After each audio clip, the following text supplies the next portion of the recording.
छत्तीसगढ़ विधानसभा चुनाव में विधानसभा वार्ड समीक्षा कार्यक्रम किसमें कितना है दम में वैशाली नगर विधानसभा क्षेत्र की समीक्षा वरिष्ठ पत्रकारों के द्वारा। नमस्कार दर्शकों, आप देख रहे हैं पूरब टाइम्स न्यूज़। जैसा कि आप सभी जानते हैं कि विधानसभा चुनाव को लेकर हम अलग अलग विधानसभा क्षेत्रों में समीक्षा करने की कोशिश कर रहे हैं, ये जानने की कोशिश कर रहे हैं कि कौन सी पार्टी या कौन सा प्रत्याशी चुनाव जीतकर आ सकता है। आज हम बात करेंगे वैशाली नगर विधानसभा क्षेत्र की।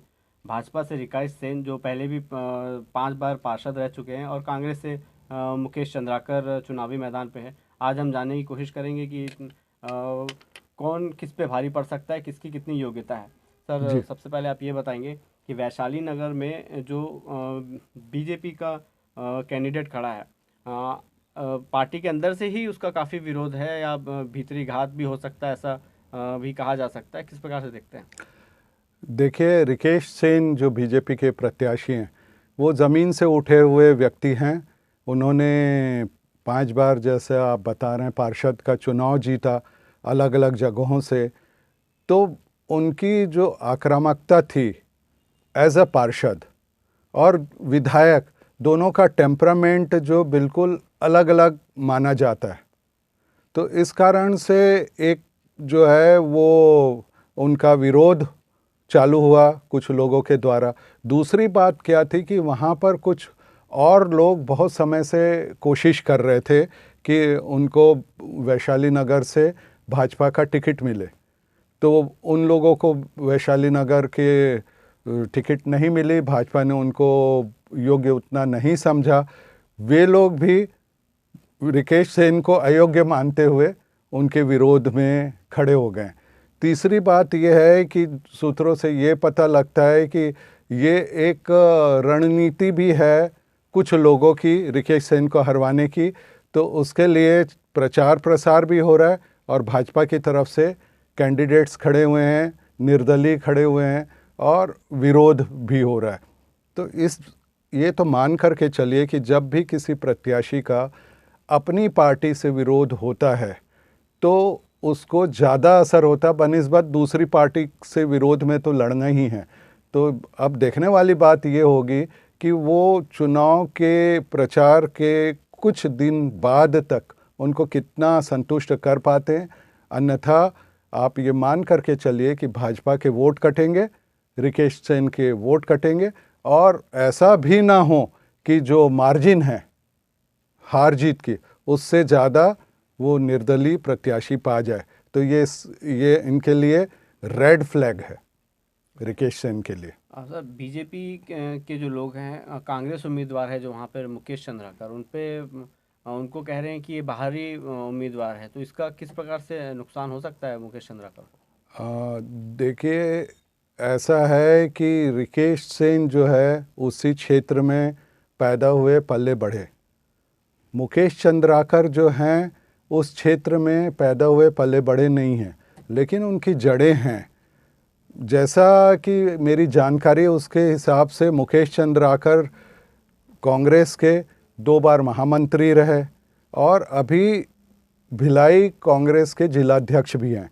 तो मुकेश चंद्राकर ने पिछले विधानसभा में भी उनकी सहभागिता थी, और उससे ज़्यादा सहभागिता जो थी वो भिलाई के जो नगर पालिका निगम के चुनाव हुए उसमें आधे वार्ड जो हैं वो वैशाली नगर चुनाव क्षेत्र में आते हैं। तो उसमें भी उनकी काफ़ी सक्रियता रही और काफ़ी लोग कांग्रेस के जीते। तो ऐसा नहीं कहा जा सकता कि वो पूरी तरह से बाहरी कैंडिडेट हैं, लेकिन हाँ, जितनी जान पहचान और जितनी वहाँ की ज्योग्राफी की जानकारी रिकेश सेन को है, उतनी जान पहचान और उतनी ज्योग्राफी की जानकारी मेरे हिसाब से मुकेश चंद्राकर को नहीं होना चाहिए। ये थोड़ा सा रिकेश सेन के लिए एडवांटेज की बात है, मुकेश चंद्राकर के लिए डिसएडवांटेज की बात है। चेहरा जो है रिकेश सेन का, वो भिलाई के इस क्षेत्र वैशाली नगर क्षेत्र के लिए बहुत ही अधिक जाना पहचाना है। चाहे उसको आप पॉजिटिव सेंस में लें या नकारात्मक सेंस में लें, रिकेश सेन का जो ट्रैक रिकॉर्ड है उसमें कई बहुत अच्छी चीज़ें भी हैं, तो उसके साथ साथ कई बहुत सारी खराब चीज़ें भी हैं। तो वोट मिलना और वोट कटना दोनों ही उस चेहरे के साथ जुड़ा हुआ है। जहाँ तक मैं समझता हूँ, जो कांग्रेस के कैंडिडेट है मुकेश चंद्राकर, उनकी जो छवि है वो बहुत ही सॉफ्ट है, बहुत ही बोला जाए अपन की सरल और सौम्य है। तो वो एक एडवांटेज बाहर का होने के बावजूद मुकेश चंद्राकर को मिलेगा, लेकिन बराबरी की टक्कर है। बीजेपी और कांग्रेस के जो उम्मीदवार हैं, योग्यता के हिसाब से देखें तो कौन किस पे भारी दिख रहा है अभी आपको? देखिए, रिकेश सेन की जो खासियत है वो अपन ऐसा कहें कि वो ज़मीन से जुड़े हुए हैं, और उन्होंने अपना जो क्षेत्र है, कार्य क्षेत्र है, कर्म क्षेत्र है या योग्यता है, वो खुद लड़ करके हासिल की। मुकेश चंद्राकर की खासियत ये है कि वो कांग्रेस संगठन से रहे, तो कांग्रेस संगठन से रहने के कारण लगातार अपने संगठन के लोगों से उनकी मेल मुलाकात होती रही और उसमें उनका प्रभाव बहुत ज़्यादा है। तो पार्टी वाइज एडवांटेज में चेहरा मुकेश चंद्राकर का है। अब बात करते हैं दूसरी, हम पढ़ाई लिखाई और दूसरी चीज़ों में। मुकेश चंद्राकर जो हैं वो खुद इंजीनियर हैं, ग्रेजुएट इंजीनियर हैं। रिकेश सेन जो हैं वो नीचे से ऊपर आए हुए हैं, तो वो चुनाव को पार्षद या उस ढंग से लड़ेंगे। मुकेश चंद्राकर जो है वो टॉप टू बॉटम मैनेजमेंट वाले हैं, तो वो अपने जो चुनाव को है एक आज के जो तरीके हैं उस तरीके से वो मैनेज करेंगे। पर फिर आखिरी बात तो होती है जनता जनार्दन होती है। तो ये भी दूसरा फ़र्क भी है उन दोनों के बीच में कि मुकेश चंद्राकर जो है आज के हिसाब से काफ़ी अच्छी ढंग से अपने चुनाव प्रचार को मैनेज कर पा रहे हैं।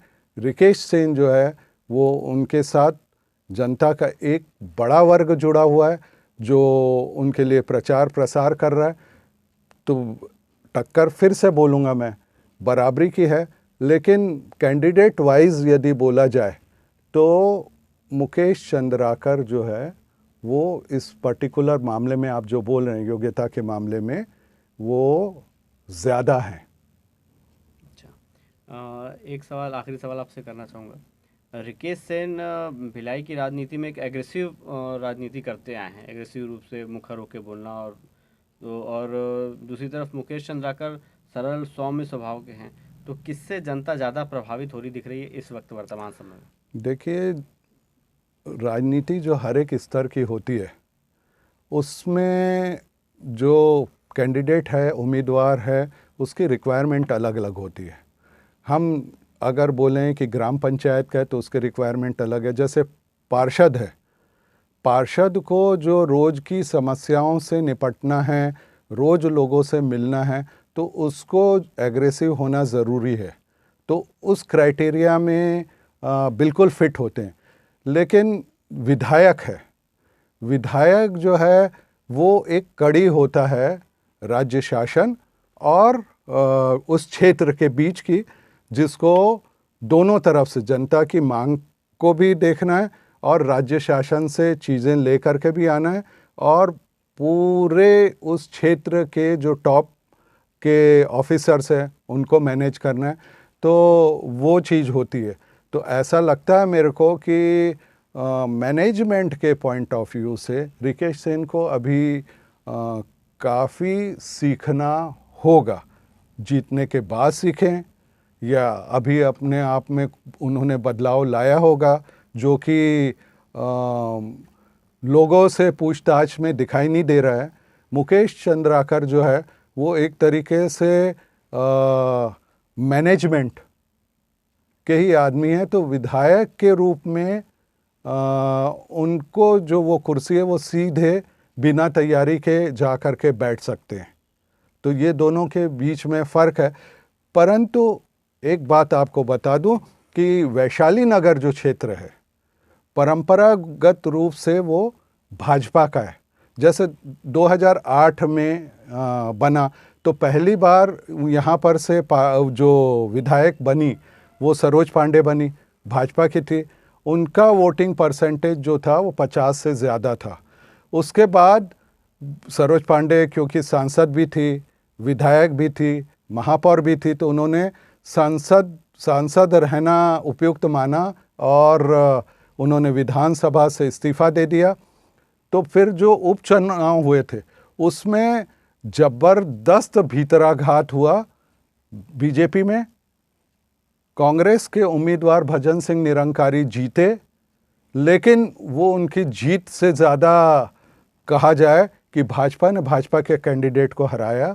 तो ये उपचुनाव था, लेकिन रेगुलर चुनाव में पहले भाजपा जीती 2008 में, फिर 2013 में विद्यारतन भसीन वो जीते चुनाव भजन सिंह निरंकारी से। तो उनका भी वोट का परसेंटेज जो था उस समय लगभग 50% था। और 2018 में बदरुद्दीन कुरैशी से भी विद्यारतन भसीन जीते। उस समय भी उनका वोट का परसेंटेज जो था लगभग 50% था। तो ये कैंडिडेट के कारण था या ये भाजपा पार्टी के कारण था, ये तो देखने वाली बात होगी इस चुनाव के बाद। लेकिन एडवांटेज जो है वैशाली नगर चुनाव में कांग्रेस की लहर होते हुए भी विद्यारतन भसीन जीते, तो एडवांटेज जो था वो भाजपा का था। तो वो रिकेश सेन को एडवांटेज मिलना है भाजपा का, पर वो एडवांटेज रिकेश सेन खो सकते हैं क्योंकि उनके विरुद्ध कई भाजपा के उम्मीदवार जो हैं, भाजपा के लोग जो हैं निर्दलीय रूप से उम्मीदवार बन गए हैं। और वो एडवांटेज उनको मिलता है कि नहीं मिलता है वो देखने वाली बात होगी। ये प्लस पॉइंट है मुकेश चंद्राकर का कि भाजपा से कई निर्दलीय खड़े हुए हैं। हमसे बात करने के लिए बहुत बहुत धन्यवाद सर। तो ये थी वैशाली नगर विधानसभा क्षेत्र की समीक्षा हमने करने की कोशिश की। विधानसभा वैशाली नगर जो है शुरू से एक हाई प्रोफाइल मानी जाती है। पिछली बार भाजपा और कांग्रेस में बहुत ही वरिष्ठ विद्यारतन भसीन और बदरुद्दीन कुरैशी जो कि कई दशकों से पार्टियों से जुड़े हुए थे, उन्होंने चुनाव लड़ा था। इस बार काफ़ी युवाओं को, दोनों कैंडिडेट काफ़ी युवा हैं, उनको मौका मिला है। अब ये रिज़ल्ट काफ़ी दिलचस्प होगा देखने के लायक। आगे भी आने वाले समय में आपको कई प्रकार की समीक्षा दिखाएंगे। बने रहिए पूरब टाइम्स न्यूज़ के साथ। धन्यवाद।